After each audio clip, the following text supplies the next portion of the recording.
smokes, I'm no joke out the bullpen. Bringing nothing but heat, leave you hanging like clothespins. He's a beast when he goes in, ice cold frozen. The first round draft pick, number one chosen. Drop bombs, explosion, self-promotion. And I keep shit moving like a flanker in motion. I'm the number one spokesman, is my devotion. That I'm dedicated to the rhyme is my own notion. Brown water's the potion, it put hair on your chest. Or you can put one in the air and it'll put you to rest. Sweet dreams, I'm about to fade. I got my mind on my money and I'm dreaming about getting this all paid. Mr. Go-Getter, Mr. Assertive, Mr. Initiative, Mr. Results, man, I'm all about my business, kid. Damn. Results and business on a Sunday not so casual 7-point sharp Sunday. It is NFL Week 8, October 29th, 2023. Circa Millions, the show, the shark, the gun, the odds fellow is back with us on this beautiful Sunday right here live. Sharky Waters Nation, X, Twitter, and come on over to YouTube. Get in the chat. Let's talk some professional football. Guns Picks, what's going on this morning, my brother?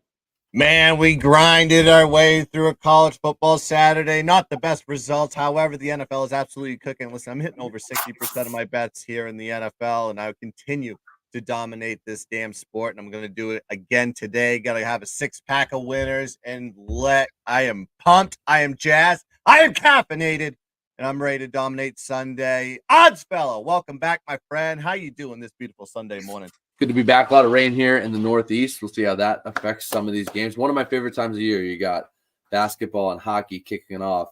You got World Series, playoff baseball, and then you got NFL and college football in full swing. So truly, October into that November time frame is just a fun time to be a sports fan, to be into sports gambling. So let's enjoy another Week 8 in the NFL. No doubt, and you said it. November really is the best time for sports fans the entire calendar year.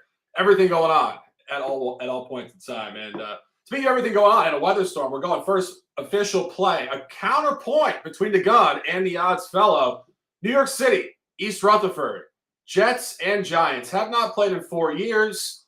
Not really a rivalry from the standpoint they barely play each other outside of the preseason, of course, outside of the division, outside of the conference. But contrarian special, the gun, said he's caffeinated. He's fired up.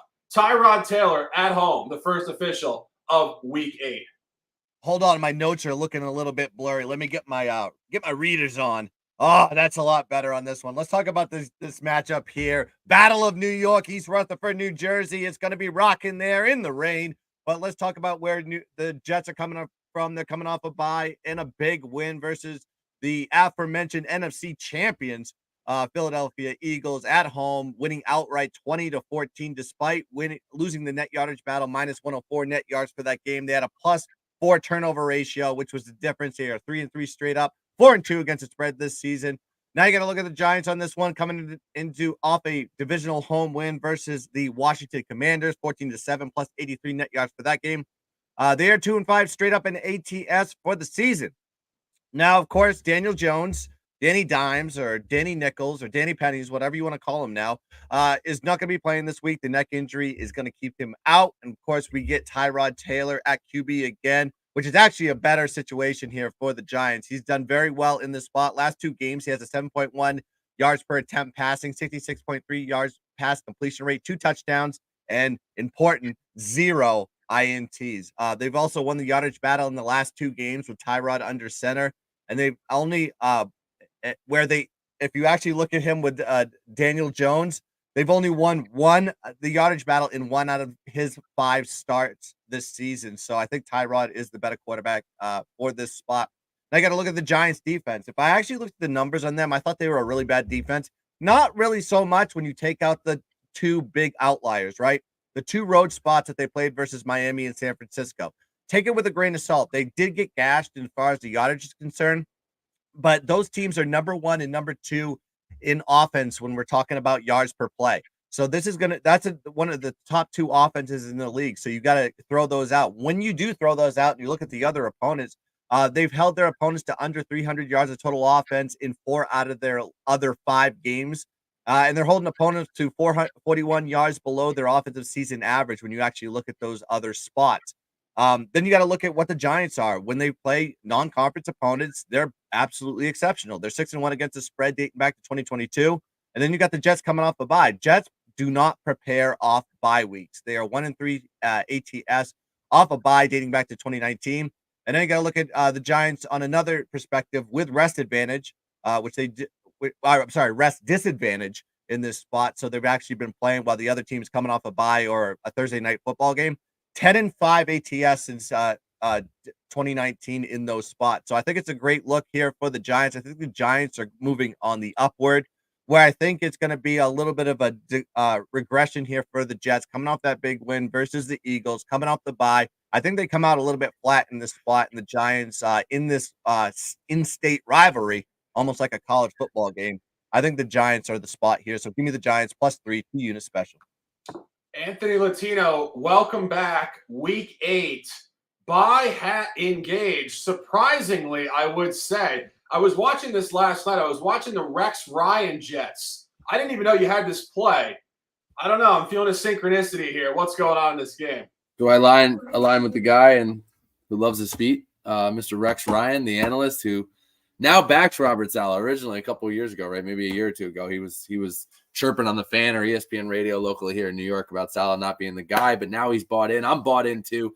I do think this is a different Jets team, right? And that has to be what you're thinking and what you're backing here, because Guns rattled it off. They've been bad against this coming off a bye. I think 0-7 in their last 7 seasons coming off a bye, which is absolutely miserable. They are the little brother here. They play in, whether we want to call it MetLife Stadium or not, right? This is Giant Stadium. It's Giant Stadium 2.0. Yeah, they flip it to green every single Sunday, but the Jets have to step up here.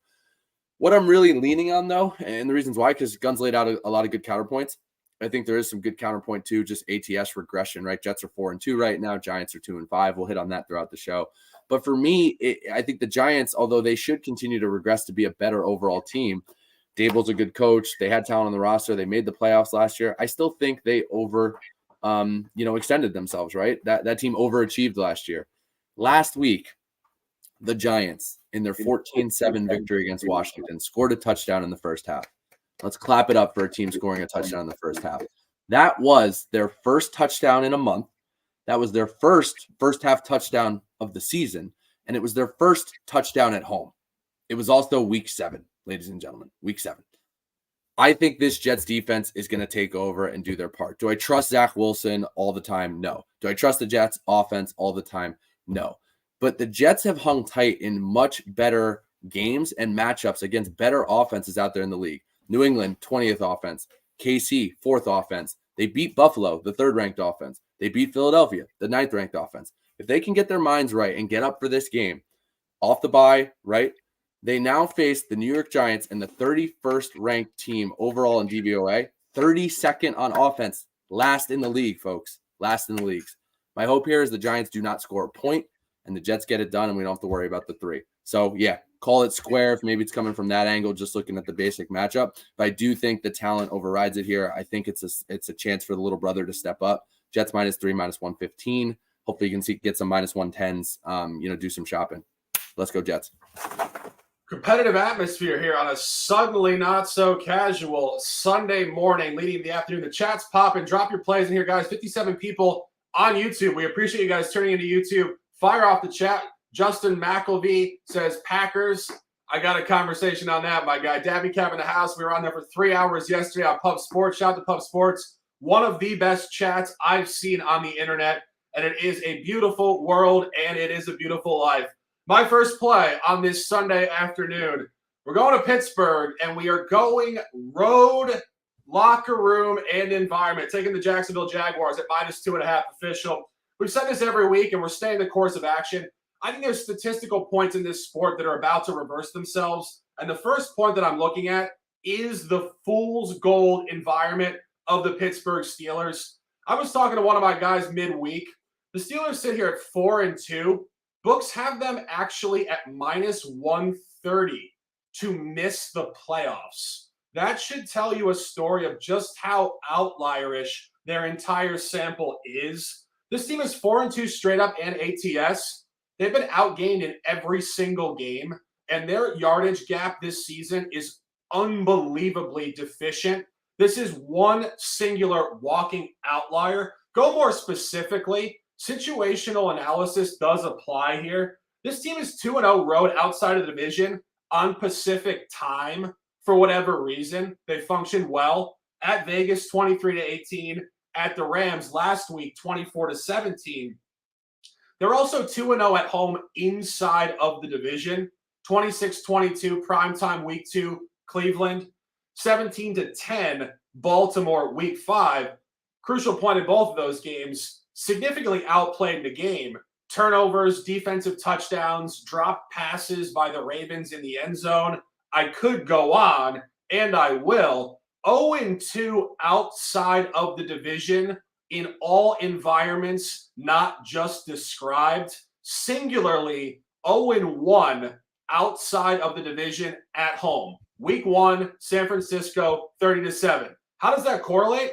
Books are laying the same exact line with Jacksonville that they were laying with San Francisco. If that's not telling you a story of strength, I don't know what will. And Guns and I were on the phone last night sweating out the Arizona Wildcats game until about 2 in the morning. And something that I said to Guns is that I really see a Peyton Manning-esque arc to Trevor Lawrence. And what that means is that when he's starting to win games, it's not so much he's too hot, you should fade that. You should continue to buy that. And something I saw on the sideline on Thursday Night Football going back about a week and a half, he was injured. He played great. He's an incredible athletic specimen. But more importantly, I sense a great psychological connection between Doug Peterson and Trevor Lawrence. And when you get a head coach that really connects with the quarterback and the quarterback really trusts the head coach, that's where you have significant upward movement. We're on them officially in the preseason to win this division for 2 units and the over 9.5. I think it continues today with some emphasis on it officially -2.5 and an alignment collaboration play with the gun. Yeah, we had this talk, and the upward movement of Trevor Lawrence is going to be exceptional. He's an absolute baller, competitor, and once that team gets better, he's just going to be better. But yeah, we talk about fool's gold, and we talk about it every year. We talked about the Vikings last year in 2022, and I think Seattle was one of those other teams too. There's always like 1 or 2 teams that always fits that mold, and Pittsburgh is it. But when we talk about this, Shark already talked about it. 4-2 straight up this season. They lose the net yardage battle in every single game this year. They have a -110 point net yard average overall, and they're -117 net yard average at home. There's only one other team in the entire NFL that has lost the yardage battle in every single game this season, and that team is the Arizona Cardinals, who are 1-6 straight up. That tells you a little bit something there. And then you actually look at their net yard average. It's better than the Steelers. So the Steelers winning these games over and over again is just an anomaly. It will not sustain consistently throughout the rest of the season. Then you got to look at Jacksonville, productive team on the road. They play so much better on the road than they do at home. They have a +10 point differential, +21 net yard average, +1 turnover ratio average. And that's good because Pittsburgh is so turnover hungry. That's how they get a lot of these opportunities in scoring position with their defense. But Pittsburgh has not done well outside the division at all. A lot of their success has been inside the division. If their plus point differential inside the division, but outside the division, they are -9 point differential, -115 net yard average versus non-divisional opponents this year. And this is the first time these two teams met in 2020. If you like trends, the home team in these spots when these two teams match up, 1-7 straight up and ATS in the last 8 meetings. Then you have Pitt has already played an AFC South opponent in Houston on the road, and they got absolutely dominated, squashed 30-6, only putting up 225 yards of total offense, -226 net yard average. So maybe we'll see a pattern here playing AFC South teams. Also got to look at Jacksonville with rest advantage because they played on Thursday night versus the Saints. 3-0 ATS when they have rest advantage versus their opponent. So Jacksonville is a buy-on team. For now, they are absolutely red hot. They kind of showed it last week when they, probably should have lost, but they got it done. And their stats are just so much better than the Steelers. I feel like they're playing the Arizona Cardinals today, and you're getting the gift of a short line here at -2. So I'm taking them here. I'm riding the Jags as far as I can. Give me the Jags here on the road as a favorite, -2 unit special. Yeah, Guns, I don't even think it's a short line. Again, when you cross-reference with San Francisco only laying 3 on the road, this is just where books have it weighted. And, I want to go to the chat for a second. Max Caconato says, I don't understand why so many people are on Pittsburgh. We've talked about this every week, and I firmly believe this. I think there's a gigantic national and international bias to 3 teams who are not very good. Pittsburgh, Green Bay, and New England. Why? All 3 of those teams are coming off of 20-year windows of elite quarterback play. People have a significant bias to the past. It's just who we are as human beings. People still want to buy into these helmets that they find beautiful. They're also huge fan bases, internationally huge fan bases, right? Huge. And all year, people have been backing Green Bay and Pittsburgh. And it's just a bias to the past. These are not the same teams. Look at the data. Take your eye, put the sunglasses on, and forget you ever watched these teams for 20 years. It's a new product. Stay the course of statistics. Stay the course of statistics. Houston Texans running a very nice campaign. Battle of 2 rookie QBs tonight, or I should say today, but it could be tonight. Why not? And this is supposed to be a horrendous game, but I think this game will be slightly more interesting than people thought. CJ Stroud obviously playing great ball with DeMeco Ryans, I think somewhat symptomatic of the quarterback and the coach both being pros. Hard to say that about Carolina. Notably the worst team in the sport. The Gun is continuing to fade Carolina, an official. Houston -3.5. Yeah, I am the unofficial Houston Texan whisperer, and we're going to be taking them here at -3, -3.5, depending on what book you can get it at. I think you can get -3 with juice, but I'm going to still ride them here with the hook. You got to look at Carolina. They're 0-5-1 ATS and coming off a bye.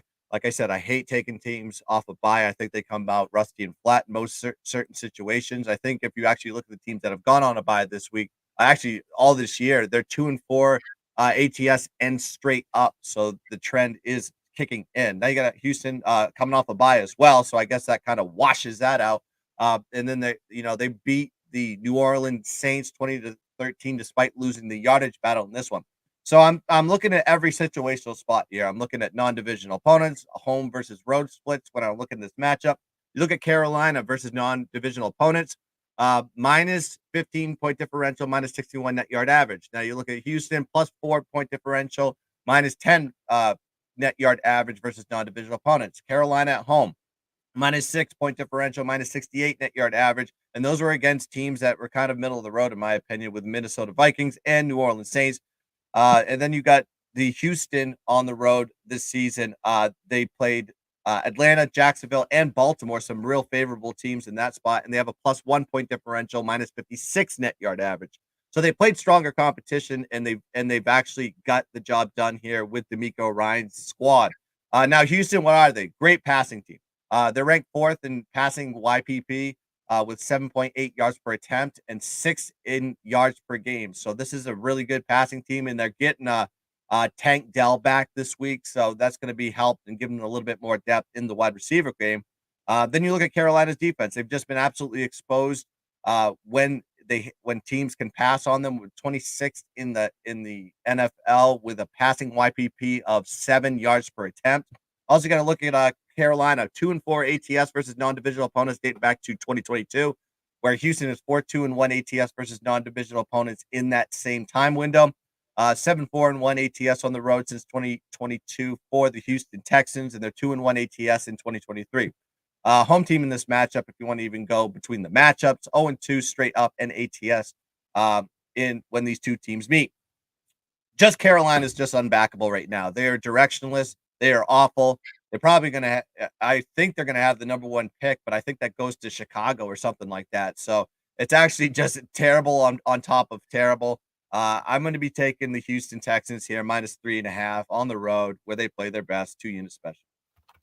Anthony Latino, a collaboration with the Gun.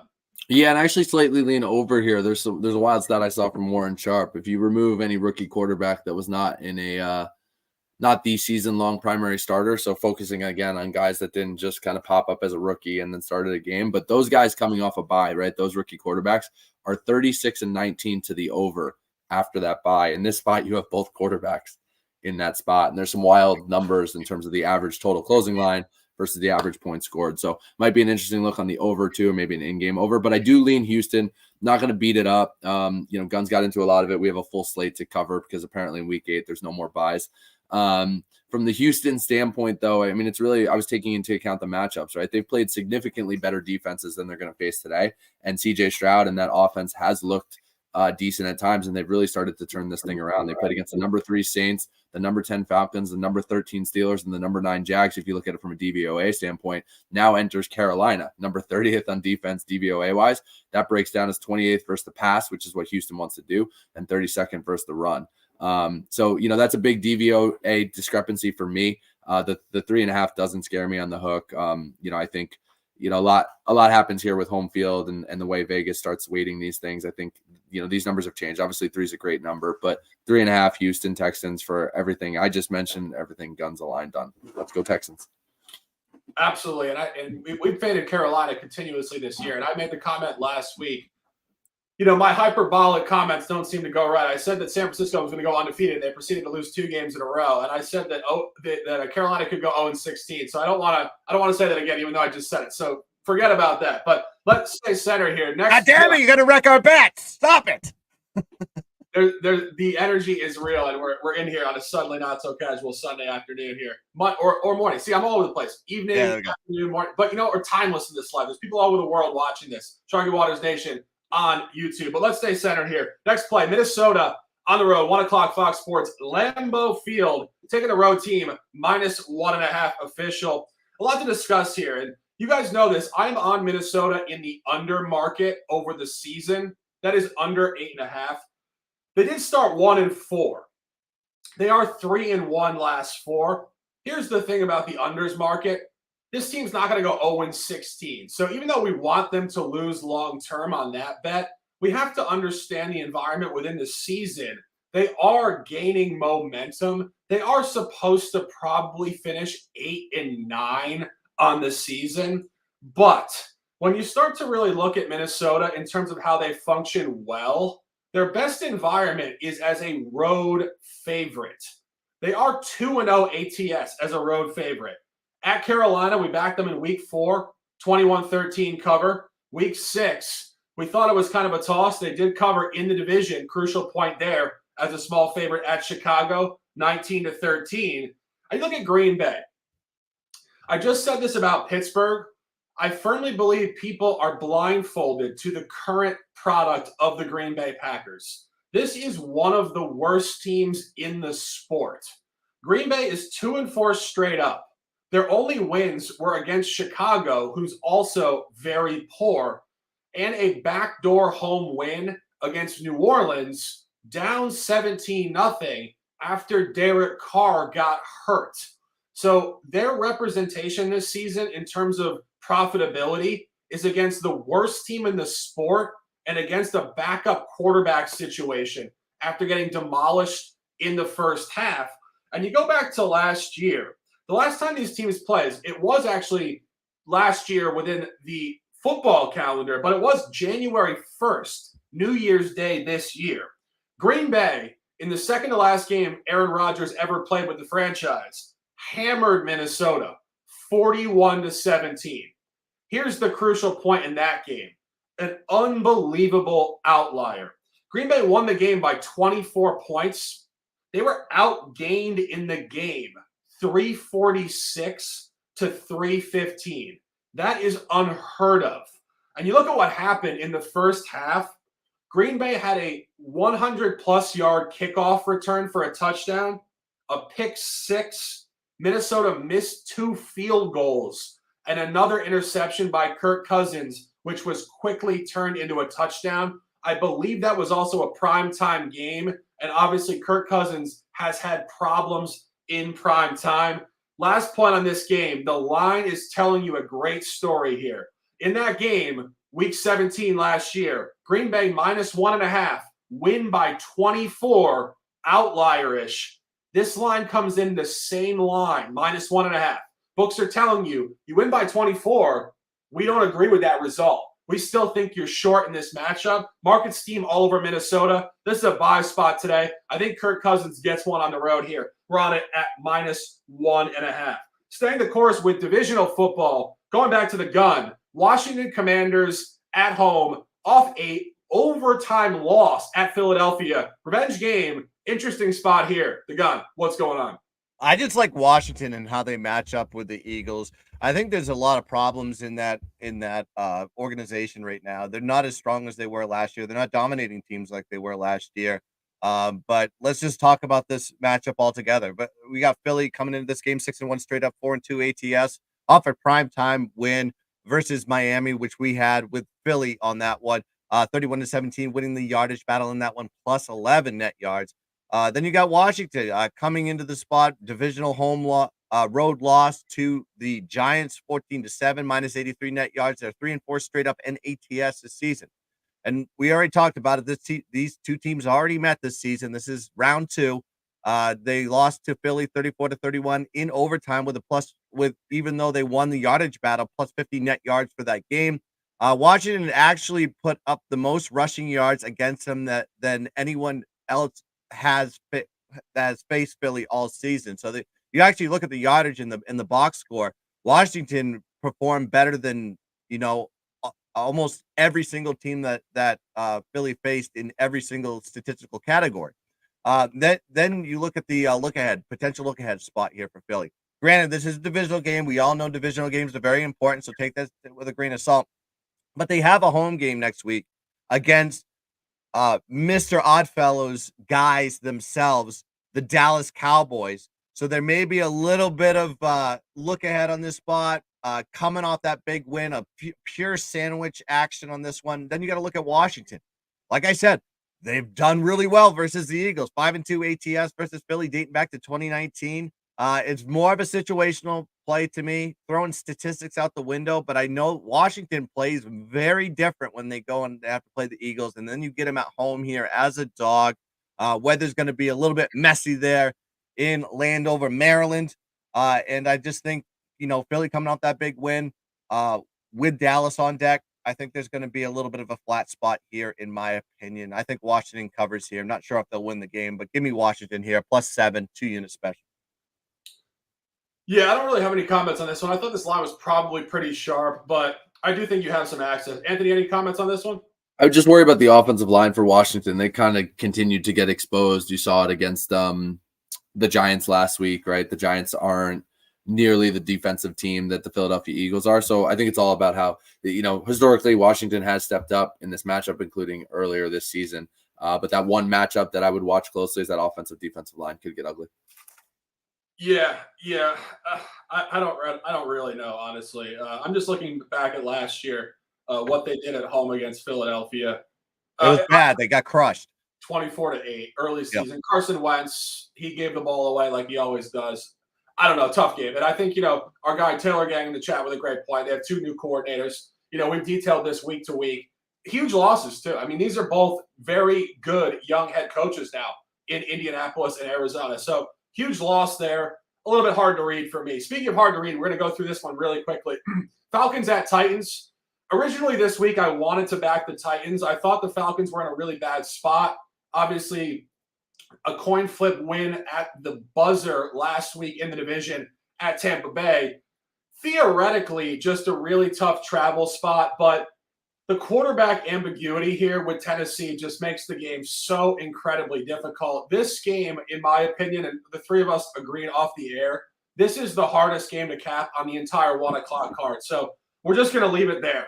And let's continue with the officials. Anthony has the hat on. Guns has the official. Dallas Cowboys at home outside of the division, where they're already functioning great with prerequisite blowouts against the Jets and the Patriots. Rams come in here off a brutal backdoor loss last week to Pittsburgh, as we discussed before. But the gun, 1 o'clock, AT&T Stadium, Arlington, Texas, an official. Just looking at this line, this is just telling me it screams take Dallas, and I think that is the right look on this one. Listen, Dallas 4-2 straight up in ATS this season, coming off a bye week. Their last game was against the Chargers. Monday Night Football getting the cover for us. Bang.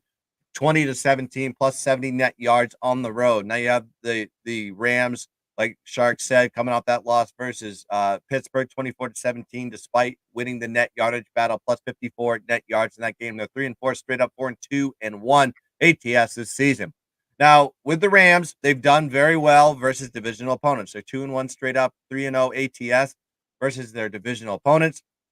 But they've struggled outside of the division. They're 1-3 straight up with a minus 3-point differential, minus 8 net yard average. Those losses came from Cincinnati at a time where they were just kind of coming to their own with Burrow getting healthier week to week. Then they had to face the NFC champs in Philly and Pittsburgh. And their only non-divisional win was in overtime versus the Indianapolis Colts, who are in a little bit of a struggle themselves. These two teams did meet last year, where Dallas beat them straight up as 5.5-point dogs, 22-10, despite Dallas losing the net yardage battle there, minus 84. But they had a +3 turnover ratio in that game. Now you're seeing the line here completely flip in year 2, 12.5 points. I was like, I don't know if there's that much turnover between these two teams to make me deem it like that, unless the line is telling you a story or the books are telling you a story here. And you look at Dallas after a bye. While I don't like, I keep saying it's really hard to take certain teams after a bye. I think Pittsburgh was one of those teams that prepares well after a bye, even though it was a backdoor bullshit stuff that happened with the Rams. They did get the cover, but Dallas is really good. And they prepare after a bye. They're 3-1 ATS after a bye in 2019. Also, they're 11-7 against the spread versus non-divisional opponents with an average margin of victory of 7.9 points per game. And they're also 7-2 ATS as a home favorite dating back to 2022. Other side of the ball, you got to look at the Rams. 4-8-3 ATS versus non-divisional opponents. They're 1-2-1 this season versus non-divisional opponents. And they're 2-4-3 ATS as an away dog dating back to 2022. I think it's just a good spot for Dallas. They're playing at home off a bye versus an opponent in the Rams that doesn't typically perform well versus non-divisional opponents. So I'm going to be riding Dallas here, and I got it at -6 was the number that I got it at. It's good up to -7. I like it there. So, but after that, I probably would say pass. But anything below 7 and below, I'd take it. Give me Dallas here, -6, 2-unit special. Anthony with the hat on fandom. What are the fans saying today in Cowboys Nation? Hey, it's a spot you got to come out and you got to take care of business, right? I think the number is showing some strength. Obviously, the Rams have beat them up in some of these matchups lately, including some playoff games as of late. So it's one, they got to take care of. For me, I think as a fan, as somebody watching, they really got to figure out the red zone. I think the offense and some of the chunk plays moving between the 20s is usually okay. For whatever reason, they can't execute in the red zone. I don't know if that's no Zeke. I don't know if that's the wide receiver depth. I don't know if that's Dak decision-making.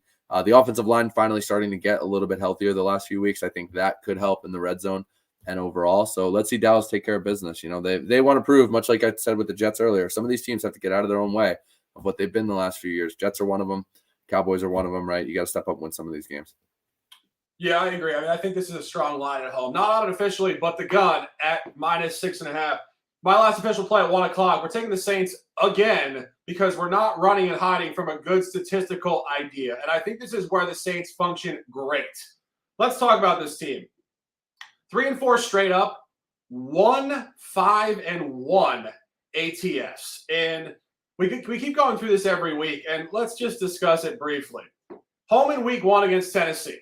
Mike Vrabel kicks a field goal to make it 16-15 when he should have gone for a touchdown to win the game.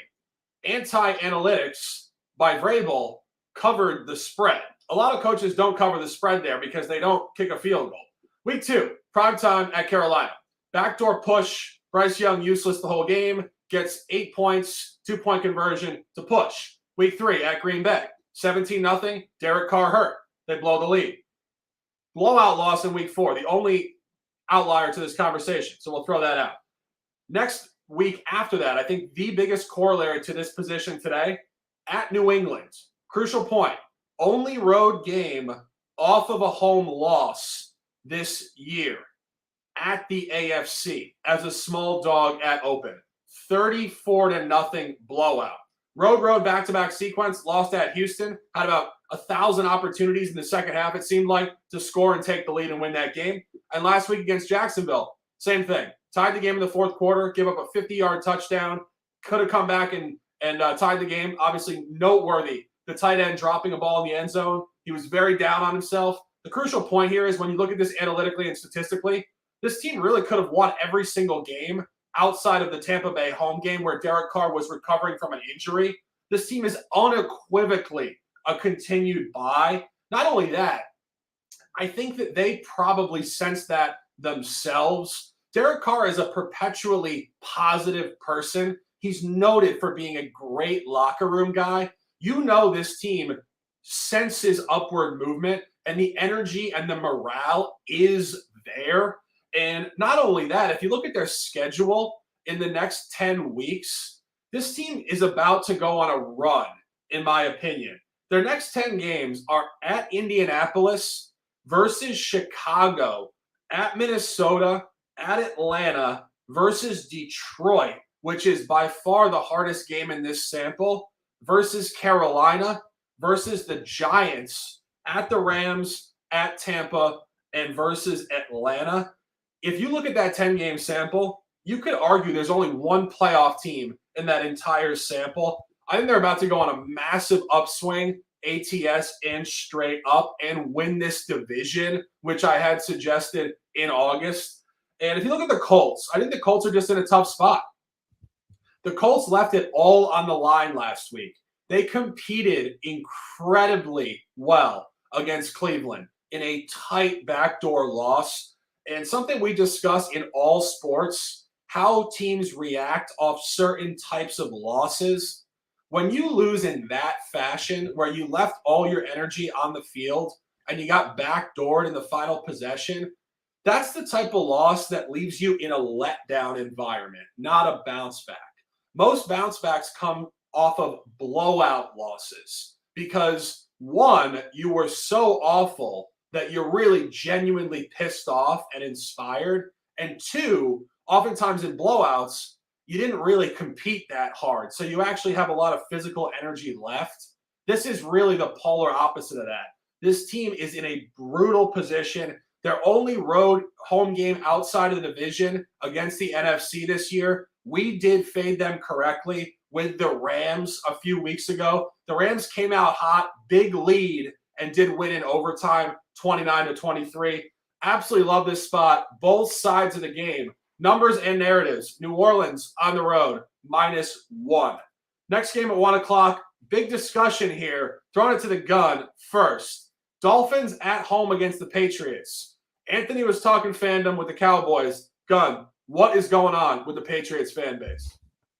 Listen, you gave us hope last week. You beat Buffalo. I still feel like you owe us a little bit more. I think this team offensively showed a little bit of light, a little bit of spark there versus Buffalo. But granted, the Buffalo defense has kind of played soft. But Miami's Dolphins defense isn't great either. You know, they're coming off that loss last week versus the Eagles. Now they go into a divisional game, and then they got Germany to travel to next week. I don't know if this is a look-ahead spot or anything like this. I know when the number hit the +10 mark and 10.5, there was people buying that number. Very tough.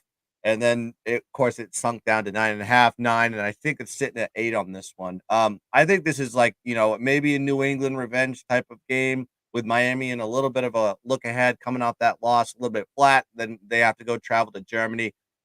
We talked about this, you know, pre-travel, you know, when teams have to go to London or something like that, they typically do not play their best ball. We may be seeing that here today. And the Patriots, I want another game sample size to see where the Patriots are at. Are they on the up and up? They kind of, you know, got the kinks out, got the rust out. They're used to the dynamic of that defense right now, especially with key missing players like Judon and Gonzalez. But I think this is going to be a lean to the New England side on the plus above the touchdown. But I'm not going to play it officially on this one. But I think it's New England or pass. Yeah, it's there's a lot to discuss. Anthony, what do you think about this one? Yeah, it's there's a lot to discuss. Anthony, what do you think about this one? Well, we saw that Mac Jones trend, right? I think what they say he's 0-5, and there's been trends about him all season, right? How he is as a favorite, how he's functioning as a dog. Another interesting one, 0-5 in his career. ATS, not 0-5 straight up. 0-5 ATS are not covering the spread against the Dolphins. At what point does some of this stuff start to regress? At what point, Shark, does the historical Miami-New England matchup start to regress and flip? Is it now? We were just discussing this off the air, but I think something that's very interesting in terms of the law of averages. The Patriots owned the Dolphins for about 20 years with Tom Brady in the equation. Now, the Dolphins are starting to own the Patriots. However, the Dolphins always owned the Patriots at home in the Brady era. So if one's reversing in the direction to the Dolphins, theoretically, you could make an argument that the Patriots are supposed to show upward movement in their ATS efficiency in Miami. And truthfully, the fact that the Patriots are catching sharp steam here, excuse me, is mind-blowing because of their inefficiency historically here in Miami. This was at 9.5, 10. It's getting steamed over a point. And I think what people are looking at that are backing the Patriots here is the fact that Miami, in my opinion, is in one of the worst calendar spots for any team all year. Last week, Miami played on the road at the NFC champs, the Eagles. Next week, they play the Super Bowl champs, and they play the Super Bowl champs in Germany. It doesn't get any more of a sandwich spot than when you're playing the two teams that went to the Super Bowl last year in prime time on the road and in Germany on the road, sandwiched in the middle, a divisional game of a team you already beat on the road in week 2 in prime time. This is pure psychology. It's very hard for professional athletes to focus in a spot like this. They already hit this team hard. We got to do it again, and then we got to go to Germany for our biggest game in conference all year. This is a terrible spot for Miami, and Jabaka makes a comment. I think Miami rolls today. Jabaka, you're the man. We appreciate your commentary. One thing I will say on that, I think if you look at Miami cruising at home this year, you have to zoom into the opponents a little bit. They're beating the worst teams in the sport. They hammered Denver, 70 points on record. They hammered the Giants, who have been awful. And they hammered Carolina, who is the worst team in the sport based on flat record. So again, they look great. No divisional home games. 3 of the worst teams in the sport. I don't know, guys. This feels like a tight game today at 1 o'clock. Staying course of action here. 43 minutes in the books. 4 o'clock slate. Anthony Latino. Big time stuff here. Didn't think we'd be saying that. Seahawks, Browns, both teams at 4-2. Surprisingly, 4:05 p.m. Seattle, Washington. An official on the road team. Yeah, I was really trying to figure this one out. I think, I've been high on Cleveland all year, so it is what it is. No surprise I'm backing them here in this spot. It was +4 for me. I don't know if it's dipped or moved around. It still should be around that line. These guys can confirm and keep me honest while we're playing. But, I really tried to dig in. Well, how is Seattle functioning? They're 4-2 against the spread this season. How have they performed as a favorite? How have they performed as a dog? How have they performed at home as a favorite? Those are kind of mixed results, right? They did win against the Rams, or they opened the season -5 as a favorite at home against the Rams and lost that game outright. So I think for me, that's kind of a good comparison here defensively as well. They did come back and at home as a favorite. They beat up on Carolina and they beat up and covered against Arizona. So I think covered the spread in both of those games, but it's Carolina and Arizona. That's not what you're getting here against Cleveland, right? When you dig a little deeper, Geno Smith in these spots, he is 20-15-2 against the spread as an underdog. Well, what does he do as a favorite? He drops to 10-11 as a favorite. So I think, yes, Geno in Seattle continues to be a good story. They still have an outside shot of getting it done in the NFC West and maybe catching the Niners on a little bit of this lull. But I just don't think it's going to work out well against Cleveland. Now enters Cleveland. Everybody, I think some of that line, I was really trying to dig and find it before the show and what the look-ahead preseason line for this thing was, because I'm sure it was maybe a little bit tighter. Again, it is a Seattle home game, so I wouldn't have been surprised if they were still favored. But you've seen this thing tick up because Deshaun Watson is out. Well, who cares, right? This is not the same Deshaun Watson. I think I want to say PJ Walker. Tucker, but Walker. PJ Walker. I got basketball on the brain. PJ Walker, I think, can come in and function with a week, getting the first team snaps. Cleveland has the number 1 ranked defense, right? Again, defense is what I'm focusing on today. I was talking about that with the Jets-Giants matchup. So what happened with Cleveland against Indy? I don't know. Gardner Minshew did beat him with his legs. He beat him deep a little bit. You're not going to get Geno maybe necessarily doing those same things, especially making those same plays that Gardner Minshew did with his legs. And they still turned Gardner Minshew and that Colts team over, right? I think they went for 4 turnovers. They turned 3 of those turnovers into points, including one of them that was a straight defensive score. Myles Garrett strip sack, fumble recovered in the end zone.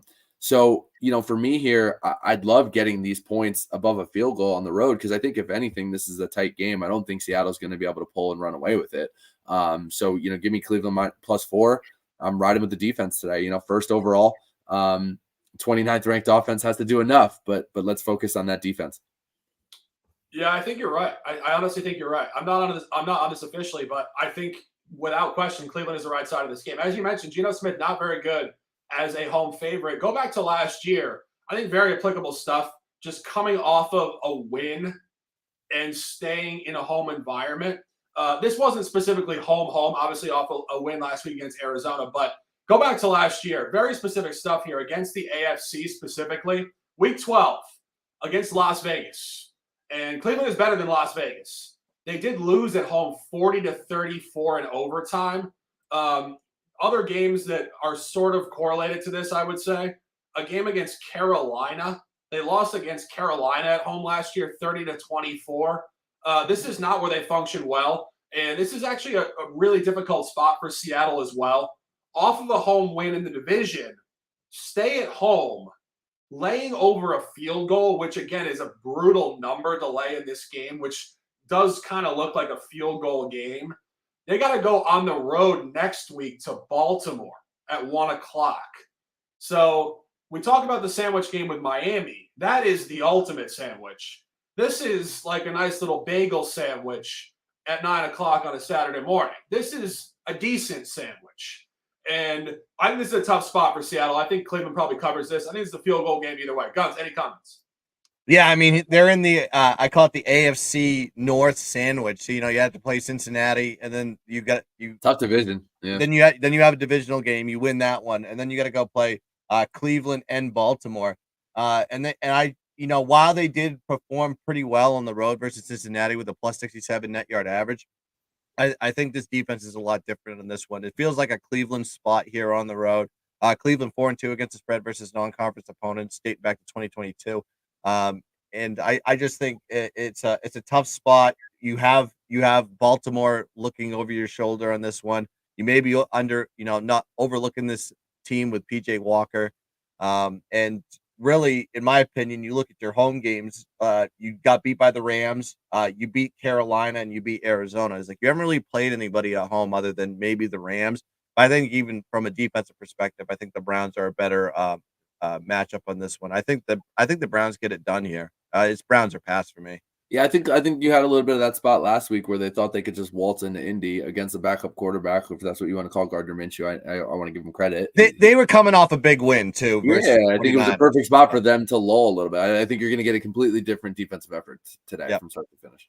Yep. Yeah, I think the total's telling you that story. This total's sitting at 37.5. So it's complete Cleveland total right there. Yeah. This game screams 20-17 or 17-14 or something like that. So I'm not on this officially, but I think this is clearly the correct side here. Staying at 4:00. Let's talk a little divisional football here. Chiefs Broncos. Chiefs sitting at -7, over under 46. These teams did just play 2 weeks ago in really an ugly football game. 19-8, -10.5, backdoor cover. Harrison Butker never misses, it seems, particularly when he covers spreads in garbage time. But Guns picks. Any thoughts on this game? I mean, they're in this. Kansas City's in the same spot as Miami this week. It's almost virtually identical. Crazy. Granted, they didn't. They played a divisional opponent in prime time ish. I mean, a game of the week type style at 4:00 on the 4:00 slate, beating LA Chargers, a team that has kind of historically owned them against the spread. And then you have a shorter line here with Denver. Of course, the weather is going to be a little bit different there. We got the snow, the wind over in Denver, Colorado. We actually saw it during the Air Force game. If you're actually watching that one, the Colorado State, it is occurring, the weather over there. It seems like a real bad spot here for the Chiefs on the road, and then you have Germany on deck versus Miami. I don't know about this one. Denver is a little bit wishy-washy to me. I think it seems like it's a Denver line, just getting it this short at home. To me, I probably lean towards the Denver side, but nothing official for me on this one. Yeah. Any comments on this? No, I mean, I should like having these because then you get data points having these games be so close, clustered together, right? We just saw Washington, Philadelphia. Now it turns around and happens again. You just saw Denver and Kansas City. Now it turns around happening again. But I do wish these were stretched out a little bit. I think I lean Denver and the points, but like I think it's just tough to back a team that's probably tanking, right? It's why bother. So what you're hoping for there is the letdown spot. I think for me, Kansas City is probably a great teaser option. To be frank, I think they get it done.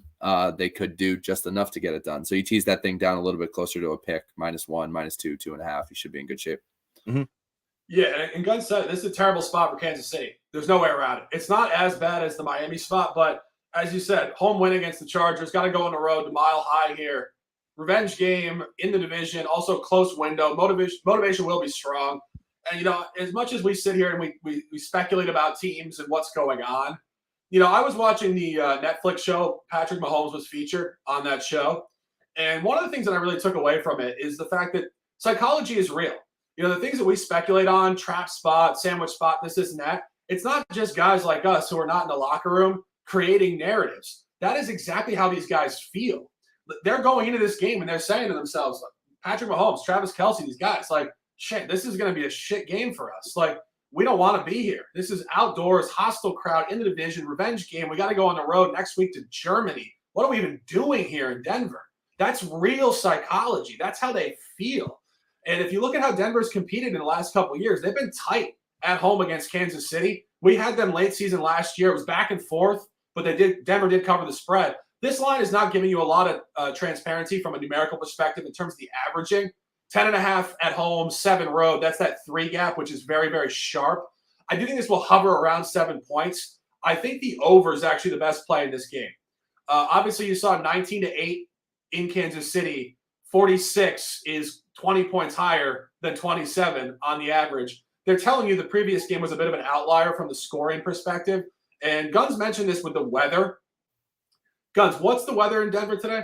It's snowing, and actually, we'll just 3-unit special says he got 13 inches last night, and he's on the hills west of Denver. So that gives you an indication on this one. I mean, with me, I think snow's never the issue; it's the wind.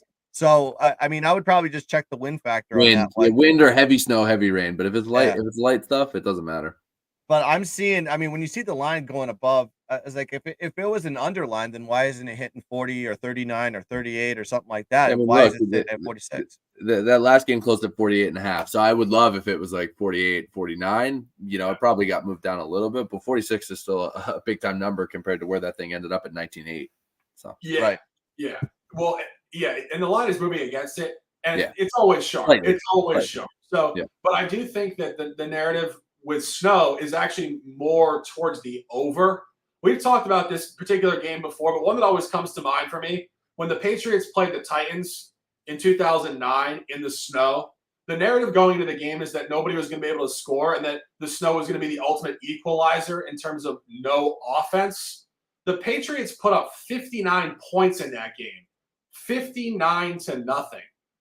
I'm not saying that's what's going to happen today, but I do think more points than not in the snow. So top lean in this game, just speculating, probably the over. I just want one more thing about it because you mentioned the snow game. There was one that, remember in Philly when they had like 2 feet of snow and everybody was ripping the under, and like LaShawn McCoy had like 300. It was Buffalo, Philly, maybe, or something. Yeah, and I was like, that was an over too. I was like, snow is not the effect; it's the wind. But yeah, I would just check the wind in Denver. Yeah, no, 100%. 425, State Farm Stadium, Glendale, Arizona. Ravens on the road. I wasn't even writing this down as a theme, but it's quickly developing as a theme of this particular broadcast, Week 8. Terrible spots for teams. The Ravens, it doesn't get much worse than this. Got to go on the road. This is their 4th week not playing in the same stadium. London, home, all over the place. Now a random road game in Arizona against one of the worst teams in the sport. Guns picks. What's going on here? We like fading Arizona when they're playing divisional opponents because that's fun to do because they can't cover against them. But you got a non-divisional game versus a strong opponent. We've seen what they can do versus non-divisional opponents. Granted, this is the NFC East. They play up to that level of competition consistently, especially in the first half. But you got Baltimore just coming off a humongous win versus what is considered one of the top teams in the NFC for that matter with the Lions, and they absolutely destroyed them at home. Perfect spot to take Baltimore. We had them at -2.5.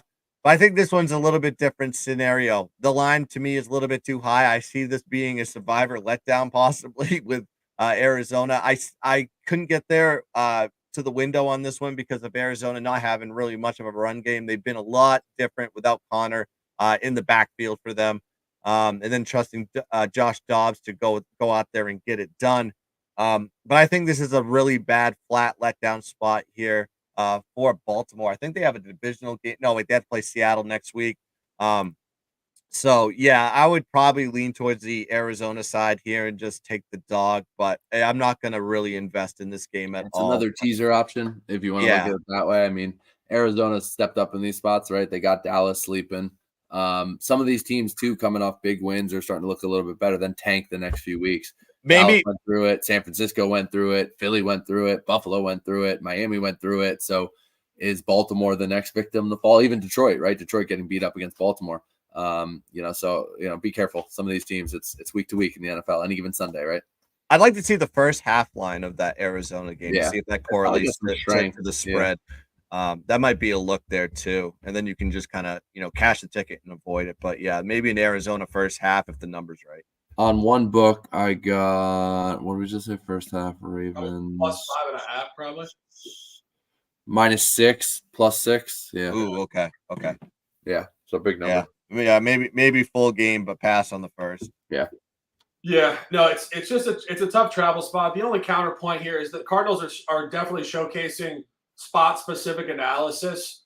They were great against the NFC East, 3-0 ATS weeks 1 through 3. They are 0-3 on the road inside of the division. So this team is very much playing specific to the spot. What's the spot here? Home against the AFC North. Non-cover against Cincinnati. So as much as it's a trap spot, Baltimore could get there. And, truthfully, this is not nearly as bad of a spot as some of the other ones we're talking about. Obviously, they did hammer Detroit last week. Huge high. I get it. Next week against Seattle. But I do think psychologically, when you play consecutive games outside of the division, Detroit, Arizona, Seattle, before Cleveland, in my opinion, the bigger trap is actually next week against Seattle because they got Cleveland coming up at home. I think they could get it done here. The line's obviously very strong. And if you look at just the way that books are grading this game versus the Cincinnati game, they had Cincinnati at -3.5, 4.5, something like that. And they got Baltimore at 7.5, 8.5. So they're basically telling you, books, we thought that Cincinnati would do some work, confirmed work. Baltimore is better than Cincinnati. We're going to upgrade the spot for this opponent in this spot. I wanted to take Arizona early week because I thought the spot was terrible for Baltimore. Now that we're talking about it, totally unofficially, we're not putting money on this. Baltimore could get this done. So, tough game, no doubt. Top game at 4 o'clock, 4:25, Levi's Stadium. 49ers at home off 2 losses we definitely did not see coming. Laying 5 points outside of the division of the Bengals. Anthony Latino opening the conversation. The road team at +5. This might be a showdown between me and Guns. We're going to have to come up with a fun bet if we're going 2 games straight up against each other. So think about that. Throw some stuff in the chat. We'll get it done, all right? But here, I think my only counter to this, the fear I have, is I wish in this spot San Francisco was still red hot, right? There's a part of me that does wish they, maybe they're coming off a win, 1-1 in their last 2, or they were even still undefeated, trying to march to that undefeated kind of campaign that Shark jinxed them against a couple weeks ago. That's not what's going on here, right? So they are kind of trending in the different direction, but I don't mind that. The last 10 at home against the spread, they are a perfect 10-0. That cannot be sustained in today's NFL. It's just zero shot, right? So that's what I'm looking at. Purdy looking like he'd be out. I think for me, this actually made it even more of an official when this guy gets ruled back in a short week. I don't know the stats. Somebody commented on a post. I was going back and forth in the comments yesterday saying since 2021, X percentage of players have made it back to the camp to play the next week after being in the protocol for that week. So they didn't miss a game. Sure, since 2021, I'm sure that number and Purdy kind of lines up with it, but that hasn't really been the case in 2023. I think the NFL has made a change to make it tougher. Sauce Gardner has been one guy with the Jets who we haven't seen be able to get cleared. Now all of a sudden Purdy midweek, late week looks out. Now he's back in, right? So I don't mind him. I actually like that better in this situation, him kind of getting thrown into things. I don't know how much he really practiced. He was a full participant either Friday or Saturday, but I don't think that matters, right? So that did kind of get me some points back. That line was all the way down to about -3. I think it jumped back up to like 4.5, 5. I locked it at 5. When this thing opened, as a look at it, was -5.5. So the pre-graded line with Purdy in there as a full participant was there. Trent Williams, very banged up again, left tackle. He has not been practicing. He could get back this week. I think that would be big for the Niners, but I love if both Purdy's off short rest, Trent Williams is not in the game. They still don't have Debo. So this team is just they're dealing with the injury bug. They're dealing with the adversity. Still very good, still very solid. Cincinnati is going the other direction, right? In the midst of yet another slow start, they are now coming off 2 wins and their bye. I think that bye is important for Burrow to get some rest and get healthy. And that's what you need to see here. You need to see Cincinnati continuing that upward trend, San Francisco, continuing that trend down. On paper, DVOA, stats, talent, right? It all leans and screams San Francisco. But another spot here where I don't mind a close game. Give me the points, +5. I got that at -105. Shop around. You may see some different lines out there right now. The gun with disagreement. I think it's a buy spot here for San Francisco, unfortunately, coming off back-to-back road losses. I think this is a good bounce back here, especially San Francisco is still a very good team. Back-to-back losses versus Cleveland and Minnesota. On the road, losing the yardage battle in both of these games dramatically. So they got dominated on both situational spots here. But you have Cincinnati coming off 2 NFC West wins versus Arizona and Seattle. Then they had the bye week, 3-3 straight up, 2-3-1 ATS. They've struggled on the road this season, 1-2 straight up, -11 point differential, -104 net yard average. And they haven't really played the toughest opponents to say. Granted, they played Cleveland on the road and got demolished in that one. They played Tennessee and got absolutely embarrassed. Then they've won a game versus Arizona on the road on the back half of a couple weeks ago. Now you have San Francisco off back-to-back road losses, like I said. It's like now they're at home. This is where they excel their most. It's like 10-0 ATS, 12-1 ATS dating back to 2022 for that entire season. If you want to throw more trends on it, they have a +183 point differential, a +23 point differential, +183 net yard average at home this season. Then you have the bye factor in this one. Russ versus Ware, Cincinnati off the bye. I typically just do not play a lot of these bye teams because the perception is these teams come off of rest. They'll be in better shape. As like it's only good when you're hurt. It's not good when you're in fine shape.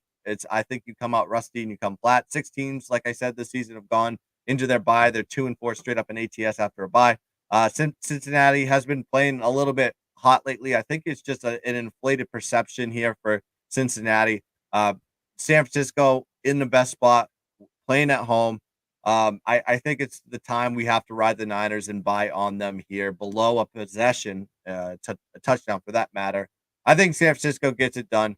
Give me them at -5 here, 2 unit special. Yeah, this game, honestly, I thought was very difficult. Very difficult. I think you guys both make great points to either side. I think when you look at the Bengals, obviously their 4th game against this division already this year. 2 games at home, played very similarly. Did cover 2.5 twice against the Rams and the Seahawks. on the road as a favorite, did cover. So they're 3-0 against this division. ATS, if you got the good line against the Rams at 2.5, the 3 did push. Key point there, though, those are all as favorites. So theoretically, sometimes when you go 3-0 ATS, all as a favorite, flips to a dog, your ability to cover does flip in the other direction. However, I think Anthony makes a good point about the Niners. I think we have to zoom out with the Niners, where you lose 2 in a row, but you won about, 15 before? So theoretically, 14, 15, 16. Yeah. Right. And Brock Purdy, as much as, and this is the crazy thing about pro football, the narrative can shift so quickly. Brock Purdy was being just ordained as like the next Tom Brady almost. Kid was a late pick out of Iowa State. I mean, he was Mr. Irrelevant. Yeah, and I mean, I'm not going to sit here and say he's not good. I mean, I think he's great. I mean, really, he's great with the ball. He makes very quick reads. Obviously, his personnel is unbelievable. But I do think when you run off such a clean sheet like that, it's very, very possible that you can come down to just a more normalized average. I mean, this guy over the course of his career should probably be covering about 55% of his games. So when you cover 100% for 15, you can come down. So that's the significant counterpoint to the Niners. It's just this zoomed out vision of where they should scale down gradually ATS. If I had a free play, I would agree more so with Anthony here. I think this is going to be a tight game. The Bengals have competed well on the road in the last 2 years. Anthony also said this. I think this is sharp. They get in their flow after week 6, 7 into 8 back season. Obviously, Joe Burrow injured in training camp, looked horrible, immobile for a few weeks. He seems to be much more in his element physically. And again, I think this line at 5, this game to me screams a field goal game as well. So I do agree with Anthony here, but the gun knows I love him dearly. And let's talk some pro football. 8 o'clock. I don't think the books and the people that schedule this game expected it to be this quality. But, you know, I'm saying that, and as I'm saying that, I'm thinking to myself, maybe the Bears are better than we thought. You know, the people rag on the Bears. The Bears had lost 14 straight games before we picked them correctly to beat the Commanders on Thursday Night Football a couple of weeks ago. The Chargers are tough. They always seem to fall within one possession of the number. It's hard to see this game being outside of 8.5 points by some sort of margin. I don't have anything on this, but I'll throw it to the gun for some comments. What game was it again? I'm sorry. I got one on the under for the primetime under. Gunz was so confounded by the fact that I said I love you dearly. He couldn't think straight. I didn't even hear that. You said you loved me? He gone. All right. Okay. All right. Yeah. Chicago versus the Chargers. This is something I was gonna wait on the line on this one. You know, you got Badgett coming out. Everybody, you know, Chicago thinks they got the next high riser after the game last week. You know, I think they're just sick of Fields altogether, but I don't know. You know, when you have a new quarterback in here, I need a 3-game sample on these guys, and you have the Chargers coming off that loss to Dallas, and then they have to back it up with a divisional loss on the road versus Kansas City. This game is you know, above a possession. It's going to be a boring game. I may look at the total. There may be some. I need to really dissect this one a little bit more. I have time to do it, but it was a game that I looked at. I saw the number, and I was like, "Wow, the Chargers are actually favored more than a field goal this time." And I was like, "That's a weird spot to me." But yeah, this is something that I may get to the window later in the day if I find something. But right now, I got no opinion on it. Anthony. So maybe I'll look on the total. I'm going to dig into this one later too, but including the Buffalo-Tampa game from Thursday, primetime unders are 17-7 this season, which is a good number, and they are 156 to 102 to 3. So 156 wins, 102 losses, 3 pushes since 2019. That's 60%. And then unders overall this year, 64, 41, and 1. There's actually a few overs I have circled today. But hey, that's a primetime game tonight. Maybe that's a look, you know, especially if you don't believe in the Bears offense continuing the Badgett magic. For me, it's a spot where I don't know if you're the Chargers, if you're Brandon Staley and Justin Herbert, how you're not fighting for your season, right? Like you have to show out and win this game. They lost too many close ones, even the game against Dallas, but they gave away some games the kind of Staley that we've seen the last few years has been the case this year. So I almost said San Diego. Los Angeles has to get out of their own way, but I slightly into the under. I want to dig into the side a little bit more. Yeah, I think this is a tough spot. As we mentioned, the Chargers are almost always right on the number. Yeah. It's hard to predict what Tyson Bagent here is going to do on the road. Obviously, coming off of a very representative game last week at home against the Raiders. I don't know. I mean, you mentioned the comment about the unders. Chargers just always hover right around it. I think this is going to be sharp. I could see the over hitting. I think there's going to be theoretically maybe a little bit more of a college football feel to this game tonight. Open it up, run. Jerbaka says if Chargers lose, Brandon Staley is done. I mean, that's a great point. And I think that also does speak to kind of the college football aspect to the Chargers. Analytics leading them astray, if you will, going for it too much, doing things that just fail logic historically. And I think we're going to eventually see a bit of a buyback from analytics and a regression back to logic. I think analytics are sexy. The computers are telling you what to do. People are starting to see the edge is so small. And we've said this, but I'll continue to say this. Oftentimes in analytics, it says this is more optimal by 1%. I mean, like you talk about sports betting, that's like us saying the top play is going to cover by a hook. Like it's not the top play if it's right on the number. So the point is the way that analytics speak to football, it's basically it's all push lines they're betting on. So they don't really have an edge. And that's the insanity of it. But these guys are not professional statisticians. They're football coaches now being trusted to evaluate statistics that are closely graded on the number and coin flips. This is why there's so much chaos analytically in football right now. And Brandon Staley is the best example of it.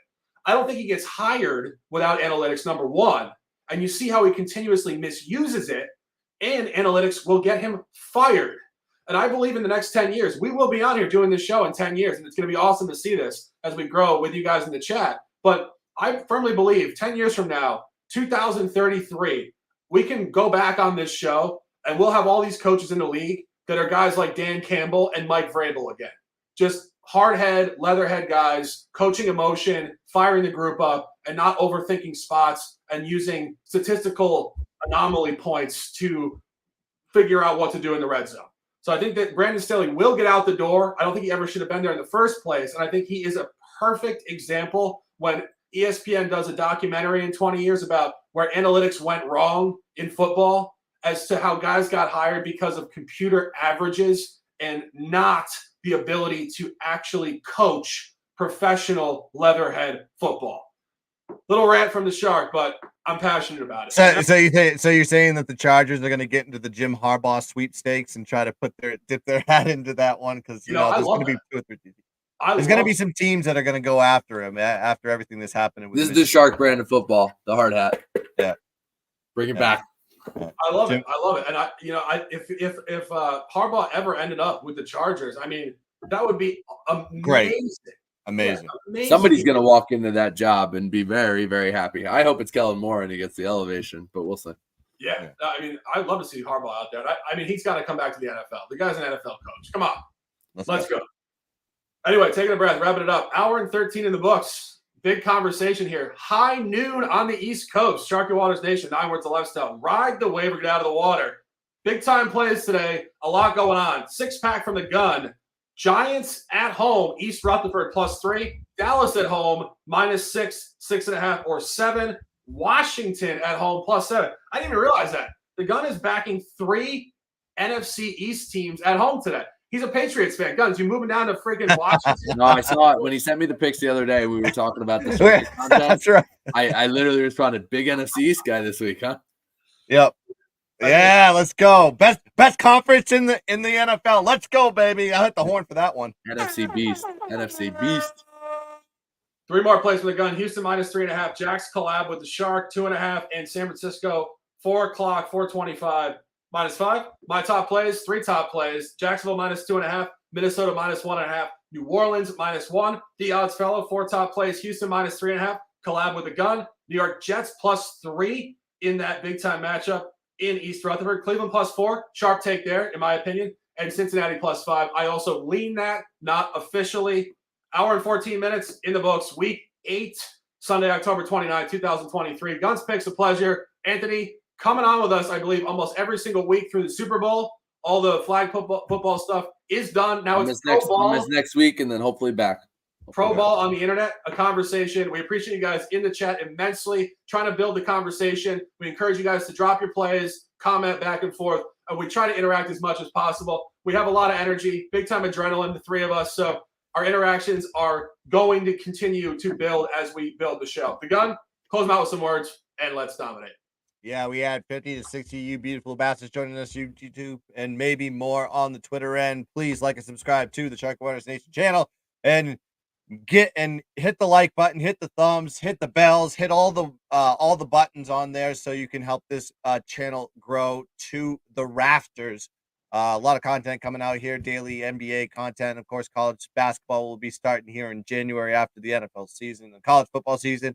But we're bringing content daily, weekly. It's absolutely electric. So please like and subscribe to the channel. And thanks for everybody in the chat joining us. Rolling One, Jabaka, Smitty, Free Minds, Owen Star, and 3 Unit Special. I love that guy. Great fucking name. And everybody else that has been joining us here. We appreciate you all. Let's dominate the board. Let's cash some tickets. And as always, let's keep dancing. Bang.